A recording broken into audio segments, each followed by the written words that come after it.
राजा महेंद्र प्रताप सिंह विश्वविद्यालय के द्वितीय दीक्षांत समारोह में राज्यपाल आनंदीबेन पटेल पहुंची, जहां उन्होंने समारोह में सभी को संबोधित किया। इस दौरान उन्होंने कहा कि यूनिवर्सिटी को अनुसंधान पर जोर देना चाहिए। कहा कि महाविद्यालय और विश्वविद्यालय में 75% छात्रों की उपस्थिति अनिवार्य है। अगर इसमें से कम उपस्थिति होती है तो उन्हें परीक्षा में बैठने नहीं दिया जाएगा और इसमें कोई भी सिफारिश नहीं चलेगी।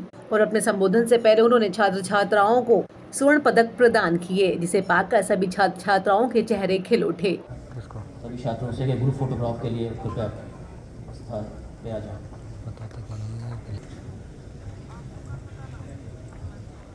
साथ ही यूनिवर्सिटी द्वारा उन्होंने गांव के चयनित आंगनवाड़ी केंद्रों के कुछ बच्चों को भी सम्मान दिया। वहीं अपने संबोधन के दौरान राज्यपाल ने सामाजिक चेतना से लेकर शिक्षा व्यवस्था के सुधार, अनुशासन, फर्जी डिग्री व रिसर्च के महत्व तक हर पहलू पर खुलकर विचार रखे। आगे राज्यपाल आनंदीबेन पटेल ने अपने संबोधन में क्या कुछ कहा, सुनिए। MOU साइन किए। मैं आज भी अभी मैंने वीसी को बताया ये रुड़की IIT यूनिवर्सिटी, इसके साथ आप MOU साइन तुरंत करो और वहां जाकर देखो हमारे यहाँ क्या है, वहां क्या है, उसको लाने का प्रयास करो। जब कोई निर्देशक हमें सामने से कहते हैं हम सिखाने के लिए तैयार हैं, तो हमें सीखने के लिए तैयार होना ही पड़ेगा और ये सीखना है हमें, क्योंकि भारत सरकार ने कई ऐसी योजनाएं बनाई है, कई ऐसे बजट रखा है आपके लिए भी। लेकिन मुझे कभी कभी कहना पड़ता है कि हमारे अध्यापक इसका स्टडी नहीं करते हैं, प्रोजेक्ट नहीं बनाते हैं, तो लाभ कैसे मिलेगा।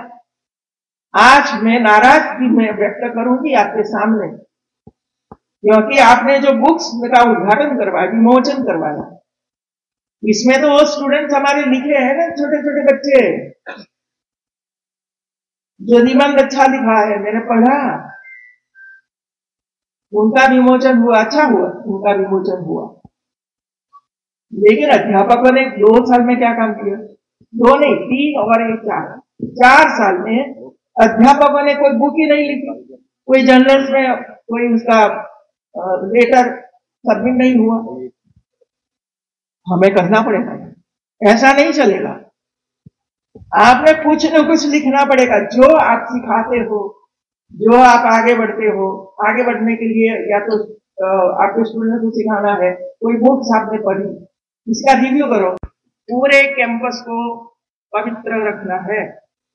कोई स्टूडेंट्स, कोई अध्यापक दारू और ड्रग से दूर रहे। आप संकल्प करो,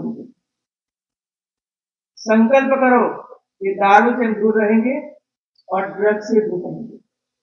बर्बादी का खेल हो रहा है मित्रों, आपको पता ही नहीं है कैसे दारू अंदर जाता है, कैसे ड्रग्स अंदर जाता है। मेरे लेकर आई पश्चिम विस्तार प्रोग्राम लेकर आए हम लोग, बाहर से खाना मंगवाते हैं और इसमें ही ड्रग आ जाता है और आराम से बैठ बैठ कर खाते हैं। जिंदगी का क्या, सोचो तो सही। और बेटियों को तो मैं खास कहूंगी,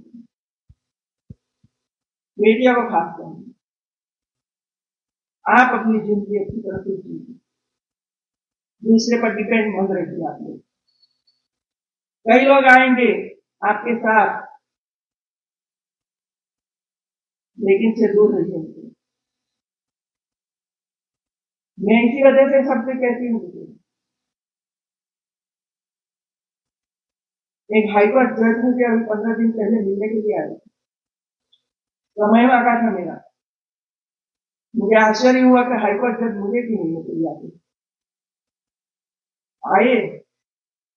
50 मिनट देखे और 50 मिनट में उसने भी मुझे बातें बताई। मुझे लगा कि ऐसी स्थिति है हमारी,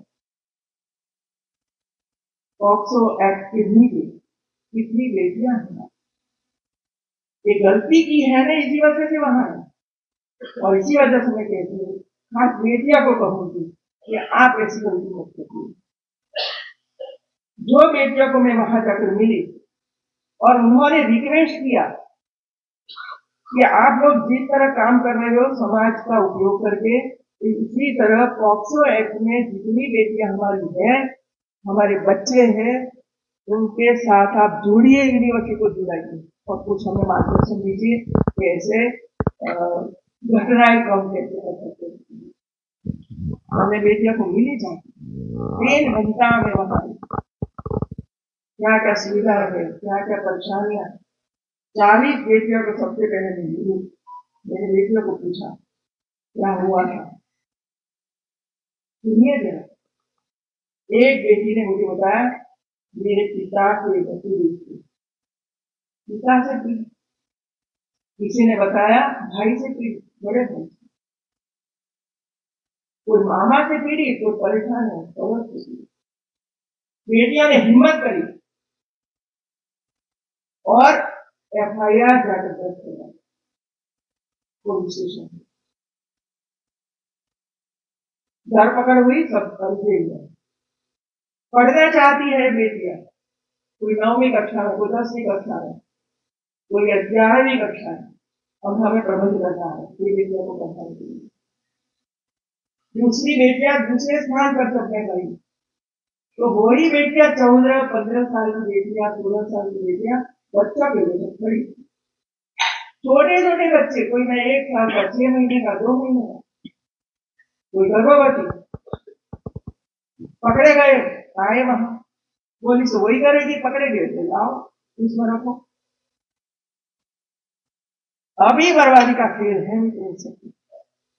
मिला क्या? मैं पूछा मिला क्या आपको? बच्चा मिला, आपको गर्भवती कर दी और छोड़ दिया। तो आप समझो तो सही, थोड़ा तो माँ बाप भी थोड़ा समझे। ये इनाम है, आप बच्चों को लेकर घूमो। न माँ बाप वापस लेने के लिए तैयार है, न ससुराल वाले, न ये तो कहाँ घूमता है। ये आते हैं पुलिस वाले, बुलाते हैं, लेकिन वापस ले जाने के तैयार नहीं है बच्चों को, या तो उनकी पत्नी है। ये समाज और ये बढ़ रहा है, घट नहीं रहा। और इसी वजह से मैं बेटियों की इतना ही कहूंगी कि आप सेफ रहिए, आप सेफ रहिए। 1 घंटे बेटा को मुझे कुछ नहीं कहना, क्योंकि हम बेटा की चिंता करते हैं ना।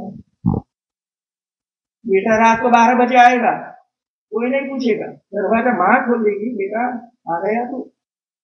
और बेटी 8 बजे आएगी तो उनको पूछे कहां बेटी। अब पूछना शुरू करो बेटों को